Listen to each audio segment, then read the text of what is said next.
dreams. Nice warm tea, we can feel stress-free. Soft voices and a lot of laughs. It's the Mundane Podcast. Good day, good afternoon, good night, good morning and afternoon, good supper time, good tea time. To you, how is it going? My name's Chris, and welcome to the podcast, The Mundane with Chris and Dave. I'm the aforementioned Chris, and the aforementioned Dave is right here. Hello, everyone. Here I am. I feel like that was a good intro. Yeah, thank you. I think that was up there with the best. I really enjoyed really? that. Yeah, yeah. Oh. Because all of the times, the good morning, good day, good night, they were all not in order chronologically, and I like that. I like to keep you on your toes, keep that brain working. I don't know how people listen. I was dancing between evening and afternoon and soiree. I don't think soiree's got anything to do with it. Mate, yeah, maybe I should have been like, wake up, sleepyhead. Maybe I'll do that one someday. Maybe someone can have that as an alarm. I wonder if anyone does wake up and have us as their morning listen. Maybe we can give them nice raw recordings for it. So if this is you, we'll get to the episode in a minute. If this is you and you want to wake up, I'll do, imagine that we're waking them up. They've stayed over at our house, Dave. Yeah. At our house, because now we live together in this world, not miles apart. We live together. And they've slept over, and it's like, okay, this is how we do it. Okay. Wake up, sleepyhead. Hey. Wakey, wakey. Wakey, wakey. Eggs and bakey. We'll get breakfast on for you. Welcome. Good to the day. Welcome to the day. Maybe one day we'll do a competition. No, it'd be weird if we had a sleepover as a competition prize. That would be dodgy. I wouldn't feel comfortable. I wouldn't feel with anyone. If I won, let's think, Slipknot. If Slipknot were like, yeah, you get to stay at our house. And I'm like, would I want to stay at Slipknot's house? I mean, I would definitely, if Slipknot were like, do you want to come for a sleepover, Dave? I would definitely take them. Because that's how they sing. Because how many people get to say that they've been for a sleepover with Slipknot? I know, I don't know why of all the bands I picked Slipknot, but I was like, they'd have a really gnarly house if they were. Obviously, they're people that will have lives, but I just like to imagine that all bands live in houses and just the Slipknot Sleepover, Sleepknot. That's what it's called. That's what the competition's called, Sleepknot. Oh, it's called Sleepknot, so you won't even sleep. That's the thing. Yeah. Sleepknot. That's because that's what you're doing. You're not sleeping. How would Slipknot wake you up? How would Corey Taylor be like? Wake up! I know he has a really nice voice, and he's got quite a rugged, normal voice, doesn't he? He's like, "Hey, my name's Corey Taylor. How's it going? Wake up, sleepyhead." Would he say sleepyhead? Maybe he'd refer to one of his other favourite new metal bands at the time, be like, "Wake up, Mushroomhead." That is a joke for anyone that remembers the band Mushroomhead. Nice reference. Thank you very much. This podcast normally talks about many different subjects and things, the mundane things. Not like a sleepover with Slipknot is not mundane. So if anything, we've already imagine it is.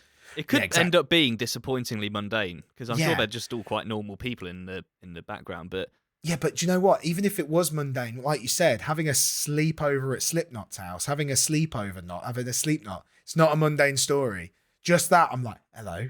If someone, because I think sometimes with our podcast, it's like, what you're talking about today, we're going to be talking about, mattresses, or we're going to be talking about potatoes. You're like, what? And then the kind of joy is finding that. A sleepover at Slipknot's, even the fact that it's really mundane and boring in itself is a story, because the disappointment is the friends you made along the way. We're not doing sleepovers. We're not doing Slipknot. We did mattresses last week. I mean, though. if Slipknot invite us, like me and Chris, over for a sleepover, do you know what? We'll do it. We would. Yeah, we would. But I'm not also, I don't think I'd ever have a stranger have a sleepover at my house as a prize. It's not big enough, if anything. I don't think I could house someone in my flat. No, I couldn't in my house either. We could maybe have one guest each. Or maybe by the time this podcast is made, we've made millions, and we all live together like a TikTok influencer in a giant mansion. And then we can just have a guest house, and they can stay in the guest house. Yeah, they can stay at the Mundane Mansion. The Mundane Mansion. Oh, the Mundane Mansion. It's just a terraced house. Yeah, it's gotta be. It's just a shed. It's just a shed out in the middle. It's a shed out in the middle of a really big, elaborate field, but it's just a little shed. Oh, it's the Mundane Mansion. Welcome. It's just 3 sleeping bags on the floor. That's what we'll do. We'll convince people that's how we live. Don't know what I'm saying, but fashion is actually to do with what our subject is today. It is a clue. It is a piece of clothing. It is an accessory. If you were on the shop, you would go under accessory. Right, okay. So it's a mundane accessory, Dave. What would you think of as a mundane accessory? Belt. Belt, it is! Yes! Have I ever got a first I don't think you ever got it. I think maybe you have. Maybe not after being that vague, but belt is a good... Admittedly, there's not many accessories, especially as a man. I've got a lot of opinions on belts. I'm very excited about today's subject. I actually thought it was going to be ties. My first initial ties are was to say pretty ties, mundane. but then sometimes you get quite exciting ties. You do get crazy ties, but actually the kind of it's almost ironic, isn't it? Though. Yeah, it is. It is making an irony out of. It's making an irony of how there's something that's mundane. So belts, they're definitely mundane. I'm going to do an exercise that we did a while ago. I think we did it with shorts. I want you to imagine I'm a space alien. Beep beep beep boop boop, and I want you to try and explain to me what a belt is. Beep beep. What is this? What is belt? I am alien from the planet Pluto. Pluto's not a planet anymore. What? Hi, alien. Hello. Of Pluto, the beep, former beep, planet. I don't know why I go beep beep boop like he's a robot as well. I'm part machine. I am. Oh, so you're like a cyborg. Cyborg alien, but I come from the Pluto planet. Yeah, well, it was a planet. It's not considered a planet anymore. But it is it's my home planet. What is it now then? My home. Well, you can call it a planet if you like. We're all about being nice on planet Earth here. Thank you. So yeah, you want me to tell you about belts, don't I've you? heard so much about belts. I see their belt sign. Yeah. Beep beep boop. They are something else, believe me.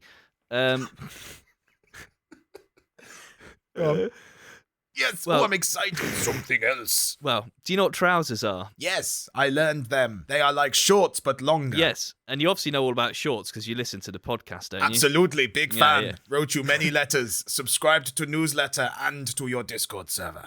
Oh, thank you. So basically, a belt is something you put around the top of your trousers. Or shorts. You might see that there's loops going around the top of them. Around your waist to hold them up, because sometimes you get a pair of trousers or pair of shorts that don't quite fit you as well and they're a bit loose, so you need a belt to stop them falling down. Or your weight might fluctuate. You might have a good fitting pair of trousers, but you lose a bit of weight, so your trousers start falling down, or your jeans. I use them for jeans quite a lot. And also I think a pair of jeans, and probably actually most pairs of trousers, look a bit smarter with especially if it's a nice belt. Sorry, Mr. Alien, you can leave now. Thank you very much. I've learned. Yeah, I've given you a good lesson there. He knows all. Oh, that's him teleporting away. This is my Foley. Bye, alien. Was that good Foley? That was my attempt at making sound effects of him flying away. No, so he's left. Bye, alien. Thanks, mate. So it's interesting you say that because I really wanted to. I agree. There is something about a belt. Yeah, it seems to complete the outfit, because otherwise the belt loops feel naked. They feel really lacking. So it's interesting because when you described what it was, you didn't what is a belt made out of? When you first hear a belt, what do you imagine a belt being made out of? Leather. Leather, exactly. Yeah. So I'm going to read you now the Wikipedia intro as it tries to explain what a belt is. So a belt is a flexible band or strap, typically made of leather, plastic, or heavy cloth, worn around the natural waist or near it as far down as the hips. The ends of a belt are free, and a buckle forms the belt into a loop by securing one end to another part of the belt or at the other end. Often the resulting loop is smaller than the hips. Belts come in many lengths because of the variety in waist sizes, and most belts can be adjusted at the buckle to suit the wearer's waist. I love it. Because it is quite a difficult concept. I suppose it's not. I think this is just a very elaborate way. And it's interesting, actually. So, imagining telling someone about belts, it's one of the key things that I think about is why don't you buy trousers that fit? And actually, you kind of hit that nail on the head. Is that often your weight fluctuates. A lot of clothes sometimes don't fit properly. Yeah, different brands have massively different views on what a size waist 32 is or whatever. Exactly. It's never completely the same. There's no, standardization in clothes sizes. No, even though it's meant to be literally the size. It's meant to be 32 inches, 34 inches, but it's not because, you can.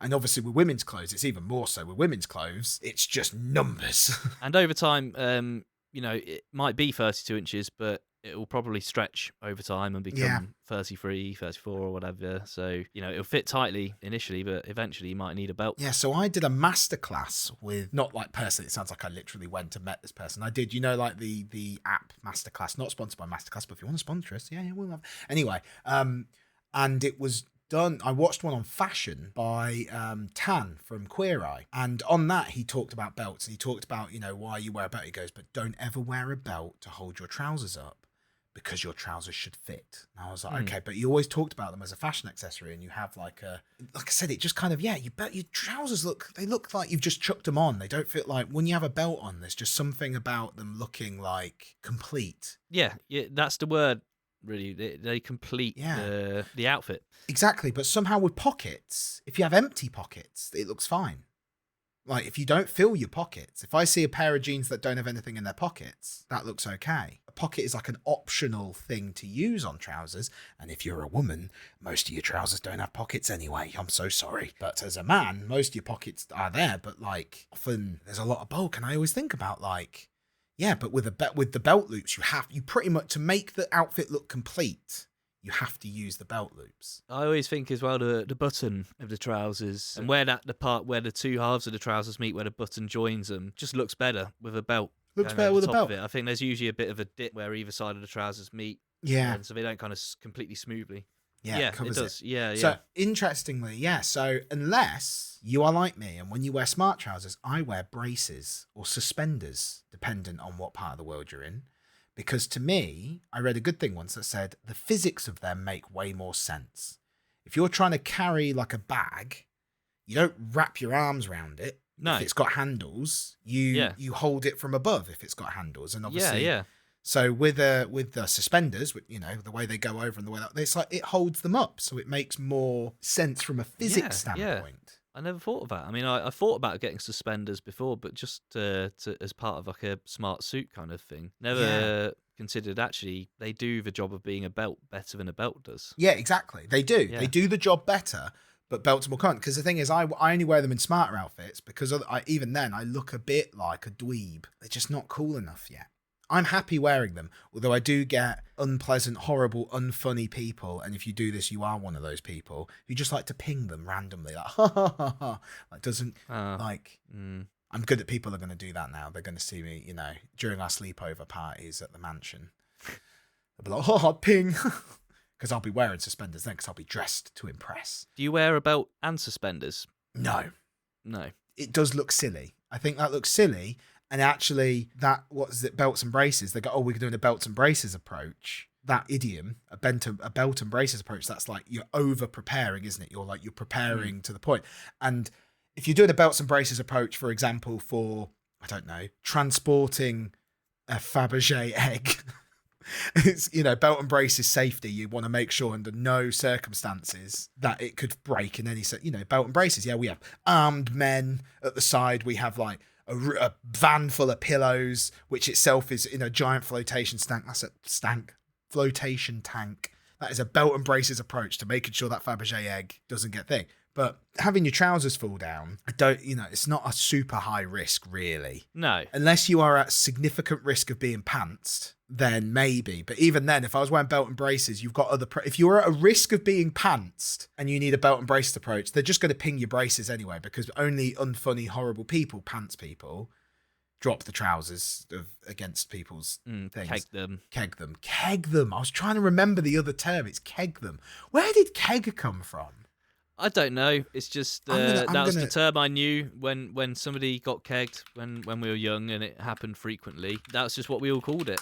Where it came from, I don't know. Kegging someone, because it's a barrel, isn't it? So I suppose they call trousers kegs, don't they? I don't know if do they? Does that come from America? I think so. Okay, that makes more sense, because you pants someone. That's because in America they call them pants. So call trousers pants, not underwear. I don't know how we got onto this. Have you ever been kegged? Have you ever been pantsed? Well, it is a topic that links to belts, because belts, somewhat or braces somewhat alleviate the consequences of being Yeah, kept. braces not as much. Braces are a lot more gentle, because that's what I always find with belts, is that belts, if you sometimes the trousers, you know, sometimes when you go to lift stuff, you have to tighten up the belt, and it's like sometimes, or you sit down and like kind of things, parts of your body sit in different places when you sat down, and then the belt can be too tight and you have to undo it, or you're eating some nice food. While with braces, braces embrace the size of the trousers, so they're only as tight as the size of your trousers, because all braces are doing are holding them up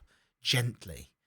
You know, there's only a bit of weight on your shoulders as where it holds it, and even then, you know, trousers don't weigh a lot.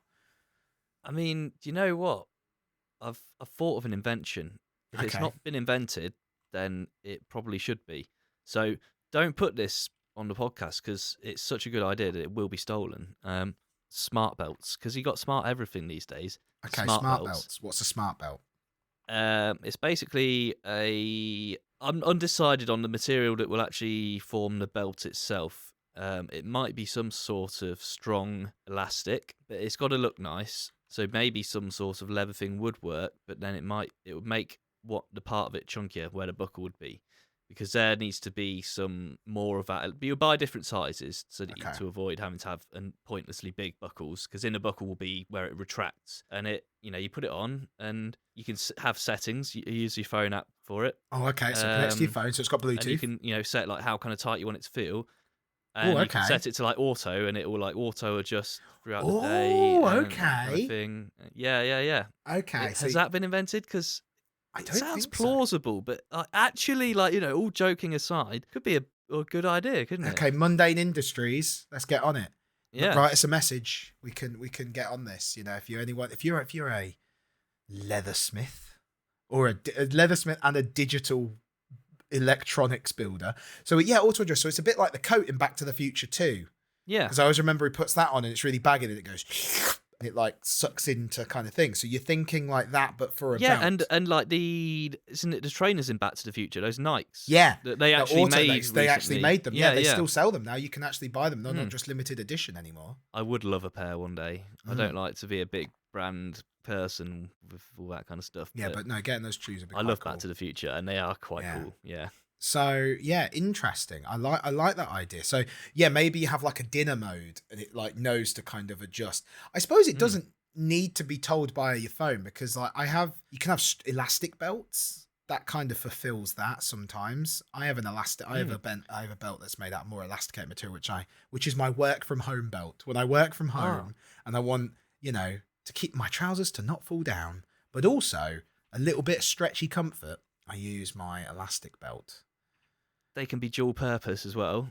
Yeah. Right? Because you can program them so they know what actual waist size you are, because the belt itself is measuring you. It's around your waist. So you can put it around your waist without trousers on or whatever. Or I don't know if the measurement would be with trousers on. And you could do it to measure your chest and your head size as well, maybe. But maybe that wouldn't work. Your head size? It'd have to retract too much. Well, you say that. Okay, so I'm really sorry. This is my Dragon's Den meeting right now. Okay, so I'm like, okay, Dave, this is an interesting product, but could you not just have an elasticated belt with measuring units on it? On the back. So on the front, it's a nice black belt, but on the other side, it's got the measuring unit, so then it is kind of like a tape measure. Once again, no electronics needed, manufacturing. We could get this. In fact, the Mundane Industries, we could easily get that. We could easily design a belt that on one side is just measuring tape and on the other side is... The issue with that is that the belt will eventually stretch. That is true. And then the measurements won't be accurate anymore, and the belt itself isn't as good anymore. And because I partly thought of this idea because I had a belt, I thought they were great. I've had a couple of them. Are made from like this weave of elasticated kind of material, so you can put the pin through the buckle anywhere. Like, yeah, that's what I've got. Those are my ones as well. So yeah, it's like an elasticated weave. So it's stretchy, but also you can put the little pin thing in wherever you want. Those are top quality belts. I enjoy those belts as well. They are very good. But I found, I don't know, maybe I need to spend more on them, but over time they do stretch, and they stretch within the day, so I had to kind of readjust more often than I'd like to throughout the day, having to tighten it more and tighten it more. I see. Maybe you just lost weight in the day, Dave. Did you ever consider that? I don't know, maybe.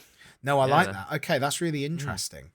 There's so much to talk about. I haven't even got to the history of belts yet. You can set it to make comments about your waistline and stuff as well. well done, or oh no, too much turkey today. Yeah, so let's go now to the history of belts. I've got 2 websites up, and they are both very fancy websites for like clothing and things. I'm not. One is called Jujubes, Joojoobs, Jujubes.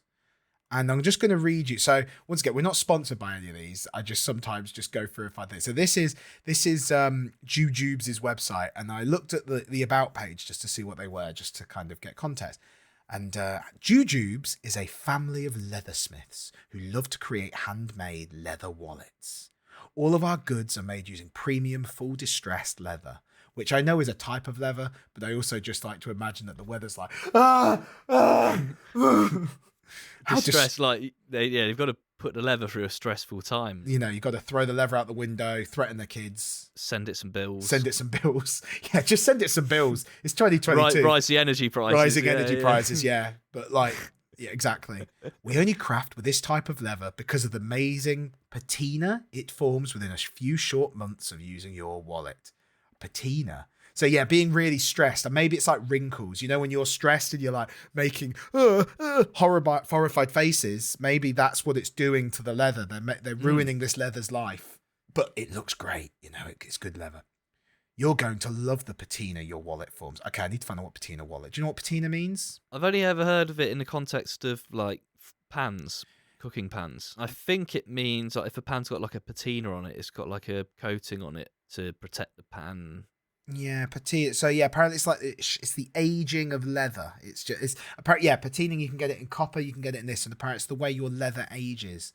So maybe when it dies inside after the amount of distress it's been through, that's when you know the you know when you see someone like an old fisherman. When you see an old fisherman, it's like that guy's seen things, and he's like, "I lost my family to the sea."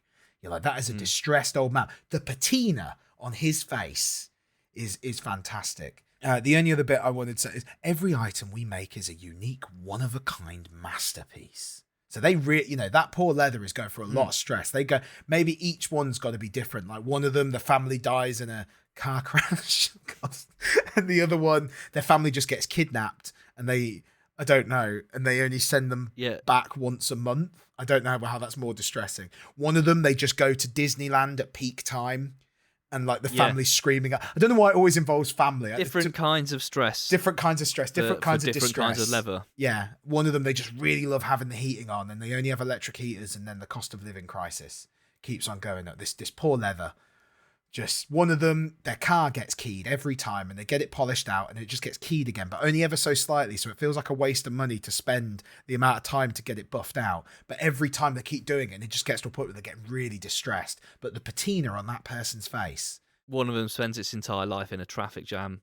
yeah. One of them has to just, always in a traffic jam. One of them just has the news on the whole time. Their job is to just sit and watch the news, and they're like, oh, the patina on their face. The number one difference that sets Jujubes high above their competition: we make wallets because we love making people smile, except our leather, which we distress in everything. Anyway, so this is from them. This is the most probably tangent-filled podcast I think we've done in a while. This is from their part of the content marketing part of the webpage under fact check. It's a fact check blog post by someone called Kelly Fitzsimmons. So thank you, Kelly. This is on the Jujubes website. Thank you, Kelly. Belts are one of the oldest and most enduring pieces of human clothing. This article will give the full history of belts going back to the Dark Ages all the way to modern day. It's no coincidence virtually every civilization has had some kind of belt-like device ever since clothes became a thing. But have you ever wondered exactly how this came to be? Quite nice. That's quite a powerful intro. Well done, Kelly. I enjoy this. Also, ever since clothes became a thing, when do you think there was a moment where people were just putting stuff on? They go, what are you doing? I'm just putting stuff on it. And then one day they're like, is this a thing now? Do you think there was one holdout? There was everyone was wearing clothes except this one dude. And it's like, oh, is clothes a thing now? This is a thing now, isn't it? Oh, so maybe that's what it was. There was someone that just loved the air all over them. Just being out naked. It's like clothes have become a thing now. And it's like, clothes have become a thing. I don't think it was long after people were wearing trousers that they were wearing belts. Well, let's have a look. So belts can provide a surprising amount of insight into human development throughout history, giving us an understanding of what people were doing at the time and what kind of uses belts may have had. I really like that. I really like the kind of zoom out and then the zoom in, and also belts. It's interesting to see just how much things have changed between then and now. So sit back and relax as we explore the history of belts in more depth than you've likely ever thought you wanted before. Unless you were on the podcast with Chris and Dave. We want that depth. And if you're listening to us, you want that depth. You want that too. depth too. So the first Join us. belts. And this is obviously, as always, I'm just going to kind of only pick out the best bits of this because time. If you want to go into more depth, then we're giving you the sources. Yeah, the sources are on there. This is on Jujubes. In fact, the link to this is brilliant. It's jujubes.com/historybelts, which is another type of belt. Maybe that's like a kind of for your... That's what, once your smart belts become a thing and everyone just has smart belts, then when people hold the old ones, it'll be, oh, that's a history belt. It's just a history belt. Oh, yeah, he's got a history belt on right now. Oh, but how's it going to tell him what size his waist is? Wow, he's got a history belt. That's the problem with them. They don't have it. Asteroid belt.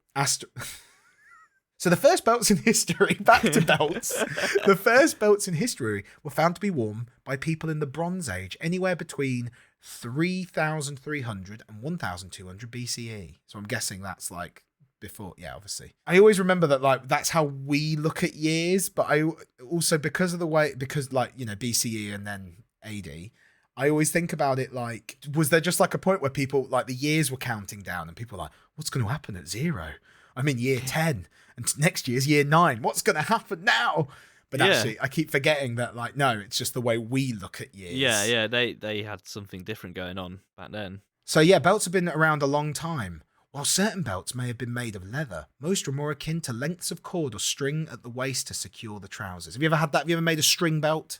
I've had to have a rope belt kind of thing. Yeah, we've all had to do a rope belt every once in a while, and you feel really dirty when you have a rope belt. I feel like I'm being judged. Yeah. I feel like I have to say to everyone, I had no choice. My belt broke. I'm out and about. I don't have a spare belt with me. Who brings a spare belt with them? Yeah. I'm not at the shop. You know, I think it's when I was working at the school. It happened to me actually, and you know it's not an ideal place really for your belt to break. And you know, I couldn't pop down to the shop. No, same. I've had that before. And you don't want your trousers. And when you work in a school, the last thing you want to do is drop your trousers in front of them. Yeah, it really is. Yeah. Yeah. I think I literally had that as well in the school. I don't know well, we worked in the school for a while. So but yeah, I think it might be when I was a student at the school actually, because we worked at the school that we went to because our lives are crazy. But no, I think, when I was a student in the school, I remember having my belt break and then my trousers kept falling down and and I had to go round and ask, do you have any string? And who has string? Who just has string in their pocket? I was like, do you have any string? And I think, I had to do a homemade belt. On the plus side though, how great a tool is a belt that it can just be rudimentally made out of something so easy. You know, I can imagine you could probably make a paper belt. You could probably, if you had a load of strips of paper, tie it in a load of knots and just kind of, if it's just to be tight enough to hold your belt together. You probably could. Yeah, only needs a bit of pressure to kind of keep it on. Anyway, around the switch from one era to the next, belts also began to change up a bit. While the traditional belt was still in use, the girdle also became somewhat popular. Similar, though different from the undergarment of the same name, which wouldn't be invented for many hundreds of years, they were cloth cords or strips of fabric that offered both compression and support for a variety of reasons. So it's not the girdle, how we're imagining girdles, these were different girdles. Men primarily wore these girdles to keep their tunics in place and to provide areas to hold onto weapons or equipment near the hips, while women would often fasten them below the torso as a mean of accentuating their breasts. Is that a smart belt? Is that a smart belt feature, Dave? Well, you can, if you use it how you please, it can be. You can, it's the app, it's an open source app. It's all in the app. So the app has like a chest accentuation mode. Is that what? Should I know what a girdle is? No, I don't. No, I think it's literally just a bit of fabric that they wear around, like a corset. Like a kind of corset-y thing, but it was to hold stuff up. So corset, girdle, they all seem to be... I've just literally Googled girdle and it looks a bit like a corset. Please write us in if there is a difference. I feel like we'll have a letters section. I feel that's what's going to happen. We'll have a letters section of the podcast one day. We'll have a letters episode. The girdle eventually began to gain significance in the Christian faith, symbolizing things like protection, chastity, and readiness to serve God. Pull your belt up. I'm here for you, God. Priests would often hang scriptures off their girdles to read from. Okay, I don't really know. I can't now imagine what these girdles... Right. Medieval girdle. Let's have a look what a medieval girdle looks like. It is literally a belt. Oh, it's... okay, right. So a medieval girdle... You know, if you imagine a medieval outfit, right? And they have like those chains that connect, and then there's like a chain that goes down the middle. Like imagine like a necklace, except like round your waist in medieval clothing. Right. That's okay. kind of what a girdle looks like. Or something that wraps around your belt a few times. And it's, if you imagine like a medieval bit of clothing, there's like a bit of fabric that wraps around it a few times. It's all a bit loose. Mm. To those at home, yeah. Imagine like the Game of Thrones outfits. If you've watched Game of Thrones, or just imagine like the bit of cloth, you know, there's often like a baggier bit of cloth because they wear tunics, don't they? They didn't wear trousers. They didn't need stuff to be held off their trousers, but they'd have tunics, or they would have like girdles, like things that like sit on the outside to kind of accentuate parts because they're wearing like a singular tunic. Man, we need to bring back tunics. I want to wear a tunic now. I'm looking at tunics. Yeah. I'm like, it's an all-in-one. That's like I wish men wore more dresses. I wish I could get away with more dresses anyway. But like now I see this tunic. Yeah, that's what a girdle is. Just imagine the bit of fat. If you imagine a tunic, like a medieval tunic, they normally have a bit of fabric wrapped around it. Like I imagine Varys from Game of Thrones. He has just like a bit of fabric around. That's a girdle by that definition. Okay, yeah. I'm with you. Right, let's fast forward in time. Now, between the 1900s and the present day, one of the first major changes to belts came in the 1920s, with the flapper movement largely rejecting belts for women in favour of iconic long dresses, a stark reversal from just 10 years prior. This was not universally the case, however, as some still embraced the belt and decorated it with the same style as the rest of their clothing. Then in the 1930s, this would slowly begin to change, however, as in the 30s became a time when more women were experimenting with wearing trousers, requiring belts to hold them up. Around this time, men also began wearing belts once more. Having grown used to them from serving in World War I, suspenders became less and less common in terms of everyday wear, eventually becoming relegated to underwear status. Belts of the 30s, especially for women, were on the slimmer side compared to many of their predecessors. So like belts got thinner in the 30s. Okay, in width. In width. Because I heard that width, and I originally read that as like, what? Because the women were getting smaller? Like, what? It's a bit of a weird thing. And then small buckles. Buckles as well were often small or even non-existent, being sealed together with knots or even glue in some instances. Though men's belts typically served the practical purpose lost when suspenders fell out of fashion, women's were almost purely aesthetic if worn with a dress. Well, obviously, it's not going to be made to keep the dress up because the dress is over. Belt, in a way, dresses work very similarly to suspenders because the pressure to keep them on your body and hold them up goes on your shoulders. Yeah, on shoulders. Yeah.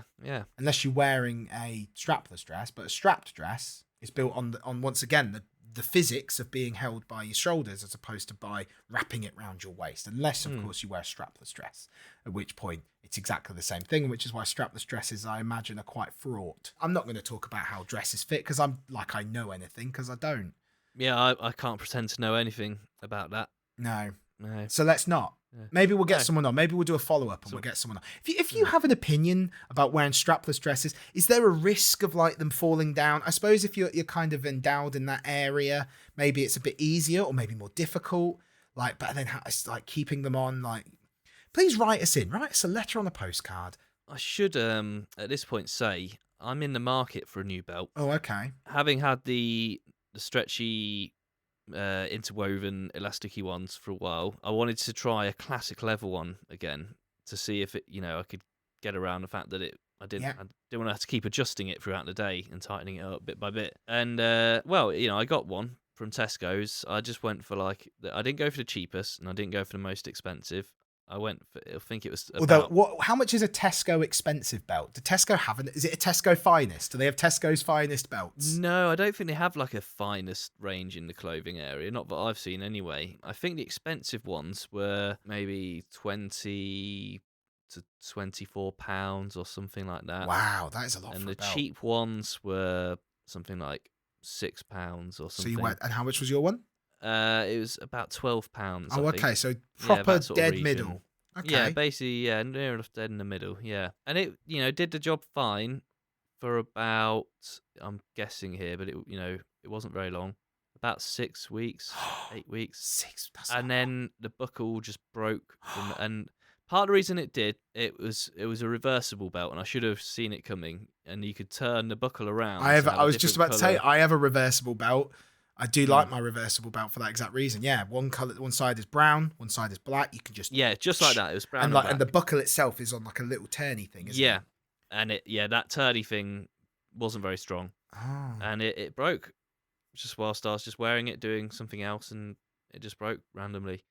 So I'm in the market for a new belt I think I have the exact same belt, Dave. I think I bought a reversible belt from Tesco. from Tesco's. Yeah, you probably do. I think Well, we have the Chris, same belt, but my belt it's hasn't not got broken. long. Oh God! I was wearing it daily for work, but yeah. Oh goodness! No, I don't wear it daily. I have a couple of belts, and then I often wear suspenders. So I don't. I normally wear my stretchy belt, which I'm still surprised has lasted because I think that was like a £5 from Peacocks or something. Was like Yeah, mine were about a £5 or something like yeah, that. and they're really good. So the thing was, I noticed. So I remember a friend was wearing a dress, and then she was like, "This dress feels like it's missing something," and then she went and got a belt, just like a little belt that kind of just sat in the middle, and at that moment, the outfit looked complete. And in fact, I've seen, when you get the big ones, like the little elasticated ones that kind of lock in as well. And I remember thinking, wow, the outfit looks complete. Like, even though there's no belt loopholes, Yeah.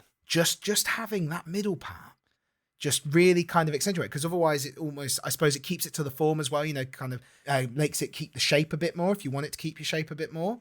But also like covers up the middle, so it kind of gives it a bit more shape, breaks the dress up into parts. Yeah, helps people to know where the legs stop and the torso begins. Exactly, because that's the problem with dresses, isn't it? Because when women wear dresses, I'm like, are they just all legs? Does it just go up? Their legs could be going right up to their neck. Right up to their neck. They're just a neck and legs walking along, and I wouldn't know because that's how dresses work.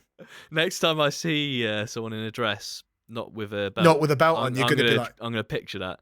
You're just gonna look at her and you're just gonna be like, where do the legs begin?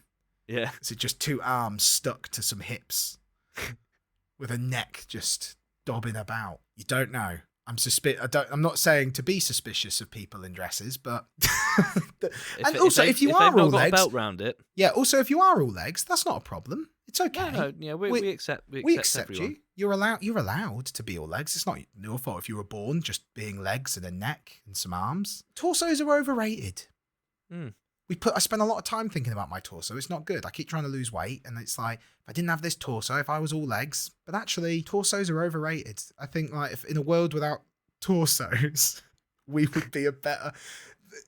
In a way, Dave, could this be what the smart belt does? Slowly but surely, like reduces people's because it have like a magical thing that reduces people's torsos down. So then they're just legs, arms, neck, and a head. Yeah, you can put it in the app. Put it in the app. It's all in the app. It's open source, so people can mod it as they please. It's open source. Yeah, that's it. It does obviously leave it probably open to malware and things. Well, and not necessarily if it's on proper open hacked, source. But you can buy our security software for the belt. Yeah. What's the security software going to be called? Security Belt. Security Belt. I was going to say, no, Dave, you call it. No, Tighten Up. Tighten Up. Tighten Up. Like I was gonna call it Belts and Braces. Belts and Braces Security. It's like super secure then. Belts and Braces Security, it covers all of it. What a great piece of software. Belts and Braces Security. Tighten up your security. Or like you could have options on how tight do you want your security to be? Or maybe we call it Asteroid Belt. That would be a good name, like brand name for the smart belt, wouldn't it? Asteroid Belt. Because eventually someone's going to copy the design and they'll just be smart belts. Yeah. So we don't want our company to be called Smart Belt. It'll be called the Asteroid Belt. Could you call it, can I suggest we call it the Asteroid with 2 S's? Because it does in a way cover up. Oh, so we don't get sued by the Asteroid Belt.